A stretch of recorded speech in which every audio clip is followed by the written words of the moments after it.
Give two different examples of pair of similar figures and non-similar figures। अर्थात हमें दो ऐसे फिगर्स के एग्जाम्पल्स देने हैं जो आपस में सिमिलर हों और दो ऐसे फिगर्स के एग्जाम्पल देने हैं जो आपस में सिमिलर नहीं हो, किंतु इसमें एक शब्द लिखा हुआ है डिफरेंट। इस डिफरेंट का अर्थ यह है कि इस क्वेश्चन के लिए जो भी एग्जाम्पल्स हम कोट करेंगे वह एग्जाम्पल्स क्वेश्चन नंबर 1 में जो एग्जाम्पल्स पढ़ चुके हैं उससे डिफरेंट होना चाहिए। तो एक बार देख लेते हैं कि क्वेश्चन नंबर 1 में कौन कौन सा एग्जाम्पल पढ़ चुके हैं। पहला एग्जाम्पल था सर्कल्स का, पहला एग्जाम्पल सर्कल्स, दूसरा एग्जाम्पल स्क्वायर्स और तीसरी एग्जाम्पल्स था इक्विलैटरल। अर्थात इस क्वेश्चन में हमें सर्कल्स, स्क्वायर और इक्विलैटरल ट्रायंगल के अलावे एग्जाम्पल्स कोट करने हैं। तो अब हम चलते हैं क्वेश्चन नंबर 1 के लिए। सिमिलर फिगर, सिमिलर फिगर्स के लिए हम एक पहला एग्जाम्पल ले सकते हैं all rectangles, all rectangles, all rectangles. क्यों? क्योंकि सभी रेक्टेंगल्स आपस में क्या होते हैं, सिमिलर। कैसे सिमिलर होते हैं? क्योंकि देख लेते हैं सिमिलर के तीनों कंडीशन। नंबर ऑफ साइड्स सभी में सेम है और वह कितना है, 4। 1 2 3 4, 1 2 3 4। उसी तरह से देख लेते हैं एंगल्स क्या होने चाहिए। किसी भी पॉलीगन्स को सिमिलर होने के लिए एंगल क्या होना चाहिए, सेम। तो सभी एंगल सेम है और वह कितना है, यहाँ 90 डिग्री है। क्योंकि हम जानते हैं कि किसी भी रेक्टेंगल का प्रत्येक एंगल कितने का होता है, 90 डिग्री का होता है। तो सभी एंगल्स भी सेम है। और क्रॉसपॉन्डिंग साइड्स क्या होना चाहिए, सेम रेशियो में होना चाहिए। क्रॉसपॉन्डिंग साइड क्या होना चाहिए, सेम रेशियो में होना चाहिए। तो अगर इस रेक्टेंगल का इसके साथ और इसका रेशियो भी करेंगे तो अगर सपोज मान लेते हैं इसकी लेंथ हम ले लेते हैं 4 सेंटीमीटर और इसका ले लेते हैं 4 सेंटीमीटर, इसका लेते हैं हम सपोज 8 सेंटीमीटर और 8 सेंटीमीटर। तो अगर हम लेंथ का भी रेशियो देखेंगे तो 4:8 और 4:8, यानी यहाँ भी रेशियो 1:2 सेम है। उसी तरह से अगर ब्रेड्थ का ले ले तो इसे हम 2 सेंटीमीटर 2 सेंटीमीटर और इसे मान लीजिए हम ले लेते हैं 3 सेंटीमीटर और 3 सेंटीमीटर। तो अगर ब्रेड्थ की भी रेशियो की बात करेंगे तो वह भी हमें 2:3 और 2:3 अर्थात सेम है। तो इस तरह से ऑल रेक्टेंगल्स आपस में सेम है और रेक्टेंगल्स का एग्जाम्पल पहले क्वेश्चन में हमने नहीं पढ़ा है। तो पहला एग्जाम्पल हो गया ऑल रेक्टेंगल्स। इसी तरह से हम दूसरा एग्जाम्पल इसी क्वेश्चन के लिए ले सकते हैं। दूसरा एग्जाम्पल्स ले सकते हैं सिमिलर फिगर होने के लिए ऑल हेक्सागोन।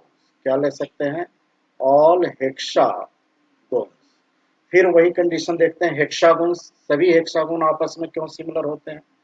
तो सिमिलर होने के पहला कंडीशन देख लेते हैं number of sides, number of sides. चूंकि दोनों हेक्सागोन है इसलिए दोनों में ही नंबर ऑफ साइड 6 है अर्थात सेम है। फिर देख लेते हैं एंगल्स क्या होने चाहिए, एंगल्स सेम होने चाहिए। तो देख लेते हैं क्रॉसपॉन्डिंग एंगल सेम है कि नहीं।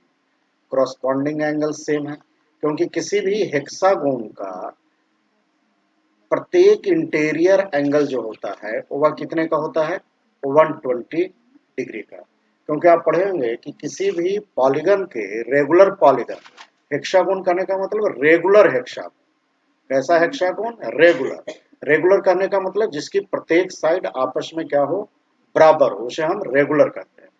तो इससे निकालने के लिए अगर एक इंटीरियर एंगल निकालें तो किसी भी पॉलीगन के लिए इंटीरियर एंगल का जो फार्मूला है वो क्या होता है, इंटीरियर एंगल का formula n-2 into 180 divided by n, जहाँ की n क्या है, नंबर ऑफ साइड। अब यहाँ देख लेते हैं n कितना है, यहाँ 6 - 2 इंटू 180 डिवाइडेड बाय 6। अब इसका वैल्यू कैलकुलेशन करेंगे तो क्या आ जाएगा 120 डिग्री, यानी सभी एंगल्स बराबर यहाँ भी हैं। उसी तरह से क्रॉसपॉन्डिंग साइड्स की बात कर लेते हैं। तो क्रॉसपॉन्डिंग साइड्स भी सेम रेशियो में मिलेंगे, सेम रेशियो में मिलेंगे। क्यों सेम रेशियो?